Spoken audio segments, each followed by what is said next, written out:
তো hi guys, বৃষ্টির মধ্যে আমি বেরিয়ে পড়েছি একটা জায়গার উদ্দেশ্যে। গাইস আমি একা না, আমার সঙ্গে দুটো বন্ধুরা আছে। গাইস দেখতে পাচ্ছ।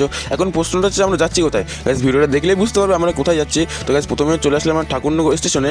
এখান থেকে আমরা ট্রেন ধরে চলে যাবো সোজা কোথায়, বারাসাতে। এখন বলতে বারাসাতে আমার কী কাজ। তো গাইস বারাসাতে আমার একটা কাজ হচ্ছে, ভুলবশত আমার হাত থেকে পড়ে আমার ক্যামেরা স্ট্যান্ডটা ভেঙে গেছে, যার কারণে আমার ভিডিও বানাতে খুব অসুবিধা হচ্ছিল।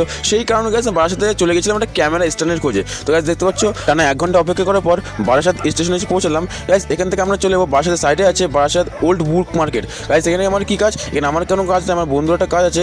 এখান থেকে গাইস আমার বন্ধু বই কিনতে এসছে। গাইস এটা বারাসাত স্টেশনের সাইডে এটা অবস্থিত। গাইস দেখতে পাচ্ছ ফাইনালি আমরা সেই বুক শপে চলে এসেছি। এখান থেকে আমার বন্ধুর কাজটা মিটিয়ে আমি আমার কাজটা মিটাতে যাবো। তো অলরেডি গাইস বন্ধুর কাজটা মিটিয়ে আমি স্ট্যান্ড খুঁজতে বেরিয়ে পড়লাম। আসলে গাইস আমি বারাসাতে কোনো দোকানই চিনি না, যার কারণে গাইস আমার একটু অসুবিধা হচ্ছিল। গাইস খুঁজতে রয়েছি ফাইনালি গাইস একটা দোকান পেয়েছি। গাইস দেখতে পাচ্ছি স্ট্যান্ডের দোকান। গাইস এইটা আমার সেই সুন্দর স্ট্যান্ডটা। তো গাইস দেখতে পাচ্ছ আমাদের স্ট্যান্ড কেনা হয়ে গেছে। গাইস এখন আমরা বাড়ির দিকে রওনা দিচ্ছি। গাইস বাড়ি ফেরার পথে আমরা কিছু পেট পূজা করে নিচ্ছি। গাইস পেট পূজা না করলে তো হয় না। তো গাইস ভিডিওটা কে পর্যন্ত টাটা বা।